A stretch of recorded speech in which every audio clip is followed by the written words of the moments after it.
Hello, so this is the room tour for the Carnival Sunrise. This is a interior room, so it's pretty small. So right here, as soon as you come in, it is just like the bathroom on the other cruise ships. I don't actually think there's any difference regarding the bathroom at all. Average bathroom, not too bad. And then right here is the room.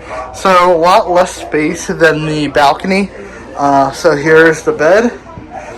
You do have USBs, as you can see over there, which I believe that's really nice. It's a little weird that's behind the headrest right there. Center. Yeah, it's in the center. So hopefully, yeah, hopefully I don't touch it because I move my arms a lot. Yeah, but you got little cubbies here. All in here too. You have cubbies, which is nice. But they have multiple USBs, which I think is really nice. Here is the safe, and then you have your small closet. I believe this is smaller than, oh no, here you go, there's the second closet. So this is probably the same size roughly as the other one. And what's in there, Noel? Life jackets and your pillows. comforters? And, yep, more comforters. Looks like a comforter. They have a decent amount of cubby space, as you can see. Here is your hair dryer if you do need it, which is really nice.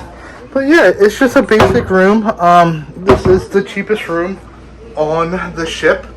But hey, if you just want to cruise and don't care about where you sleep, like I said, the problem is once it's dark and you sleep, you don't know when the sun's coming out because there's no portholes or anything like that. So that's probably the only issue. But we'll let you guys know in another vlog how the actual the sleeping would be. Yep. But this is the room tour. See you guys.